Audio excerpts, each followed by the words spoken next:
প্রবাস জীবন নামটি শুনে কেমন যেন একটু অদ্ভুত মনে হয়,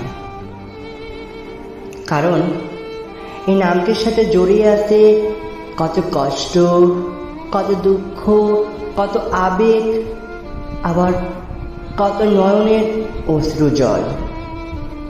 আরও জড়িয়ে আছে কত মা মরা সন্তানদের আর্তনাদ, জড়িয়ে আছে সাদা কাপড়ে মোড়ানো লাশের গন্ধ, আর কত কি না জড়িয়ে আছে এই প্রবাস নামটির মাঝে।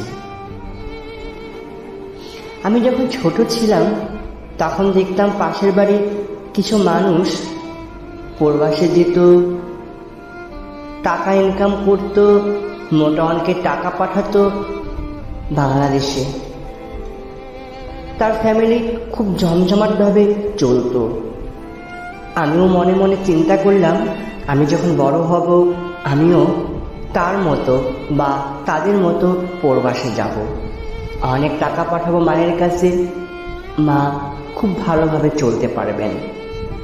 অভাবের সংসার তো, তাই আসলে এইসব চিন্তা।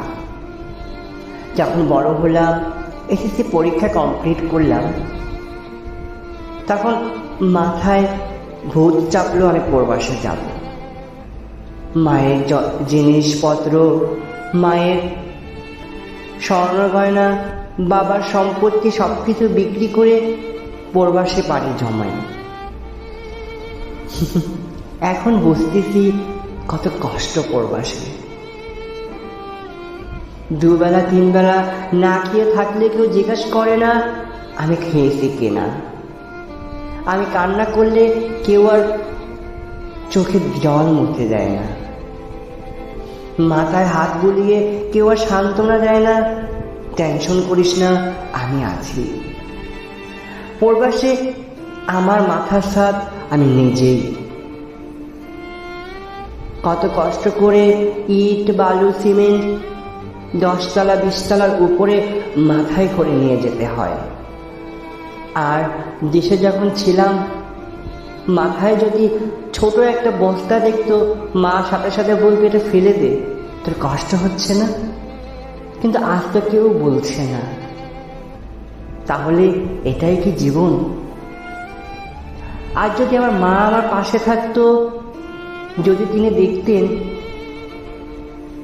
আজ আমি মাথায় ইট বালু সিমেন্ট মাথায় করে 10 তলা 20 তলার উপরে নিয়ে যাচ্ছি, তখন হয়তো মা বলতেন, বাচ্চাদন তুই রেখে দে, আমি নিয়ে যাই। মা, তোমাকে আমি অনেক মিস করি, অনেক মিস করি, অনেক মিস করি।